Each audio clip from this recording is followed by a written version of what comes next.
Rey Skywalker. For one reason or another, one of the most controversial lines of the sequel trilogy. By blood, Rey is not a Skywalker. She is not related to Anakin Skywalker in any way. That is an indisputable fact, but that's also not the point in her claiming the Skywalker name. In declaring herself Rey Skywalker, Rey is not attempting to hide her true identity. She's not out literally trying to convince the galaxy that she's the daughter of Luke Skywalker. It's not about any of that at all. In accepting the Skywalker name, Rey is taking on responsibility of carrying the Skywalker legacy after gaining approval and also being encouraged to do so by Luke and Leia, I might add. And yet, there still seems to be a significant misunderstanding about why Rey chose the Skywalker name, or rather, why the Skywalker name chose Rey. So in this video, we will take a deeper dive into Rey declaring herself Rey Skywalker at the end of The Rise of Skywalker, and I will explain why I believe this choice, while not entirely necessary, makes complete and total sense for the conclusion of the sequel trilogy. For Rey, being a Skywalker isn't about having a name. She's perfectly fine with just being Rey. But it's about the meaning that the name carries for the entire galaxy at large. It's about the fact that, to our knowledge right now, the last Skywalker has transcended into the Force. Ben Solo is gone, Luke and Leia are gone, and so the Skywalkers are gone. But through Rey, the legend of Anakin Skywalker and his descendants will still live on. Rey is now the sole guardian of the galaxy. She is the one and only keeper of the peace.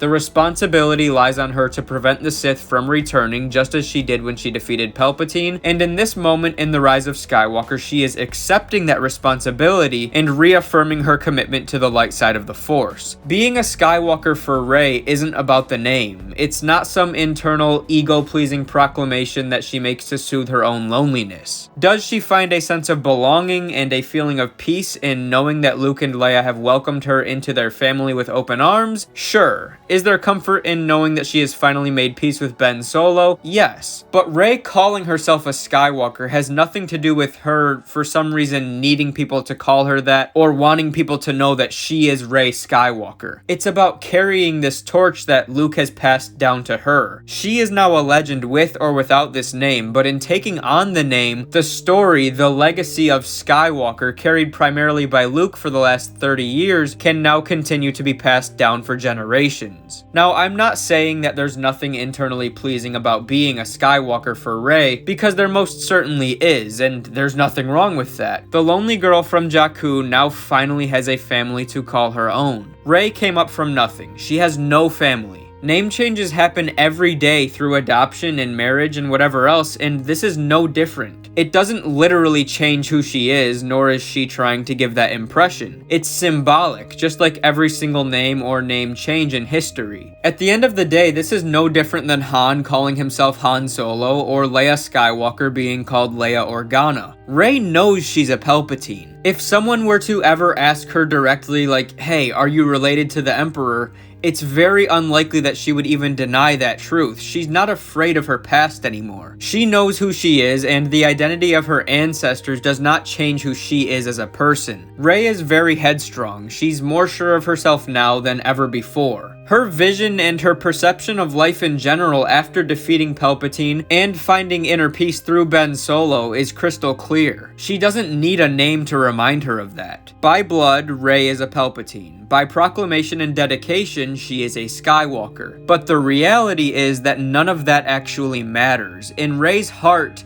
she is perfectly fine with just being Rey. That's actually what she tells the old woman on Tatooine when she's initially asked, because her familial ties do not determine what she will become. This is something that she progressively learned throughout Episode 9. It's actually possible that the next generation of Jedi will be known as Skywalkers. Now, this part here is just speculation, but I do actually think there's a chance that rather than being known as Jedi, Rey's new order could be revered as Skywalkers. Or perhaps the Grand Master of the Order will always be a Skywalker. So Rey is the Grand Master right now, she is the Skywalker, and she is the leader of the Jedi. And then she will pass that title down to her child or whoever she deems worthy of that title next. Anakin Skywalker restored peace to the galaxy. His children were meant to maintain that peace. Ben Solo was meant to do the same, and now Rey will continue to carry that responsibility. And she will pass that down to the next generation, like I said, whether that be through her own children, or just through a chosen individual, or a group of Jedi who she chooses to train. I would rather that theme be shown strictly through the offspring of Rey and Ben Solo,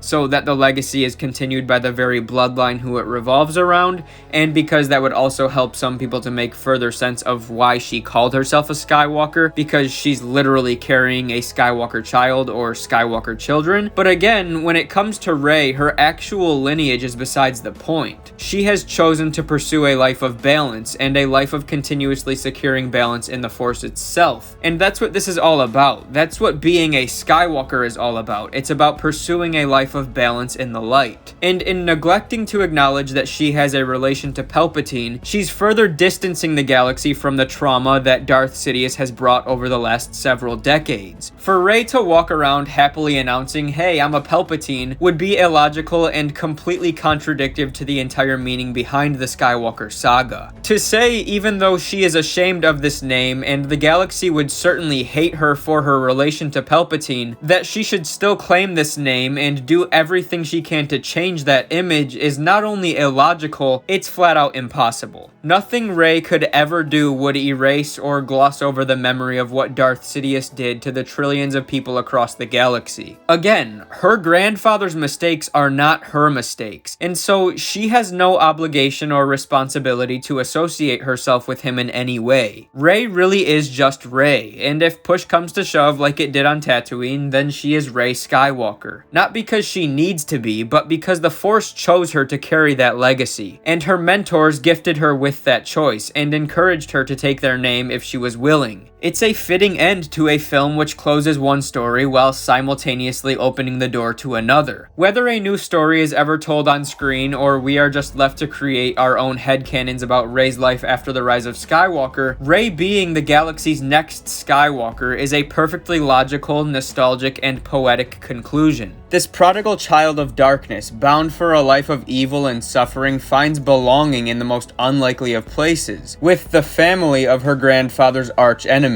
And why is that okay? Well, why wouldn't it be? Some things are stronger than blood. Being a part of a family is about so much more than blood relations. Rey has Palpatine blood, but that doesn't mean she has to be known as a Palpatine. She doesn't have to allow that to define her. She walks her own path. And her finding a family who welcomes her as one of them, a family that she's proud to be a part of, is beautiful. It's a full circle conclusion for the girl who had no one for so long. So I hope this video has helped anyone interested or confused about this to understand what Rey identifying as a Skywalker in that moment really meant for her and for the greater story as a whole. And if after watching this video you still think that that ending didn't make sense for some reason or another, then that's fine. I'm not trying to tell you have to like it, but on that note, I am going to wrap this video up here, so thank you guys so much for watching. I sincerely wish you all a fantastic day or night wherever you are in the world. If you enjoyed this video, please remember to drop a like to support the channel, subscribe to the channel if you are new, and of course, may the Force be with you always.